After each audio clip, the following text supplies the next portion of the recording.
Hey everyone, it's Stefanie Garcia, and this is the Art of Becoming series, where we talk all about the journey between where you are right now and where you want to be, and all the stuff that has to happen in between to get you there. If you're ready, let's get started.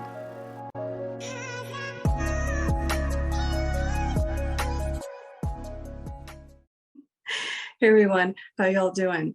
I'm recording this podcast episode as I'm on the fly, as I'm getting ready to run somewhere else. I had a few minutes. Actually, I was gonna put off recording this till tomorrow. And I just thought to myself, what if something else comes up? You know what? I got a little bit of time. Let me just go ahead and dive right in and record it. And that's what I'm doing. And that sometimes we think that it'll take longer to do than it actually does. Sometimes the conditions are not going to be right, not going to be perfect, but getting it done is the most important thing. So anyway, again, not what I'm wanting to talk about today, but I think something else that's also an important lesson. Anyway, so without further ado, let's get into it. Let's talk about letting go of where you've been in order to make room for new. I wanted to talk about this subject because, and again, I go through my own life and I mine it for the topics of this podcast series.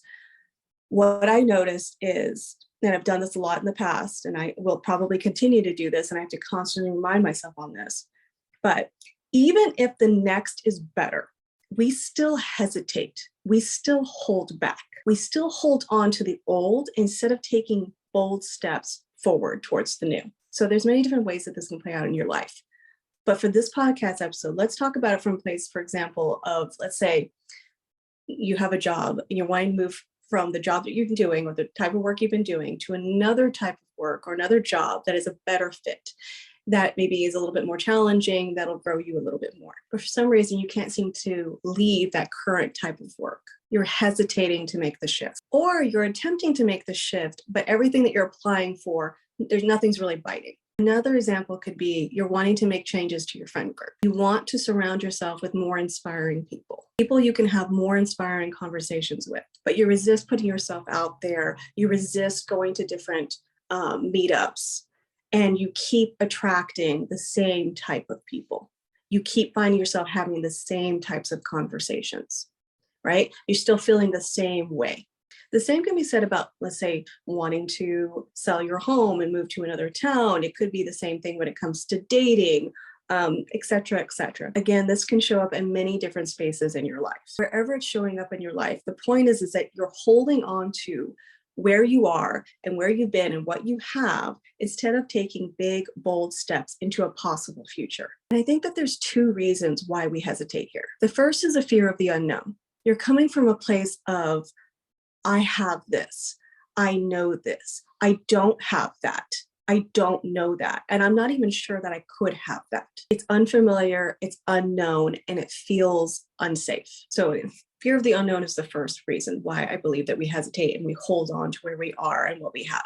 The second reason we hesitate, and I think this one's the one that's much more pronounced and maybe we don't talk about enough, and I know that definitely it's been a sticking point for me and many other people that I've talked to who find themselves stuck in where they're at and what they have. They may want something different.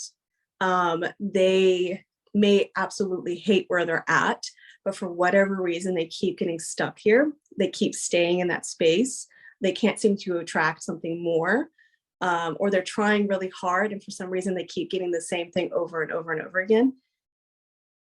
The second reason that I feel like it happens is that part of our identity is tied to where we currently are.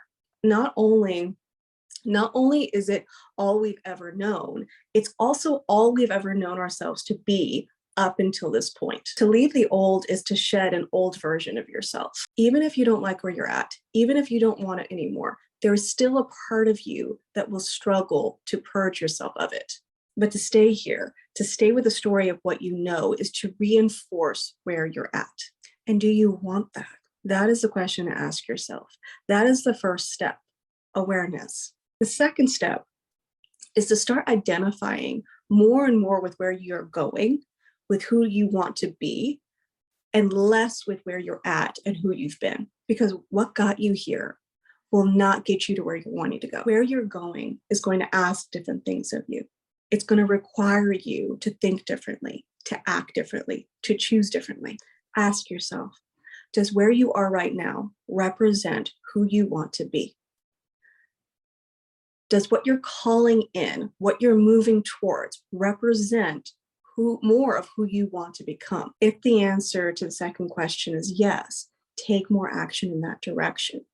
That is going to help you to identify more and more with who you want to become and where you're going, and less with where you've been and who you've been. So that's all I got for you today. And it didn't take me that long at all to do it. I still have plenty of time to go where I need to go. If you found this episode useful, please share it with a friend. And of course, please subscribe so you can stay up to date with all that I'm sharing here, because I love sharing my journey with you. And I love this interaction that we've got going on. Until next time, everybody. Bye. Thanks so much for listening. If you'd like, share this episode with a friend. That way we can get it into the ears of people who need it the most. You can also visit my website at theartofbecoming.me. While there, you can go ahead and download my guide, Own That Shit, 3 ways to own who you are, own what you do, and own it out into the world. Thank you again so much for listening, and I'll speak to you soon.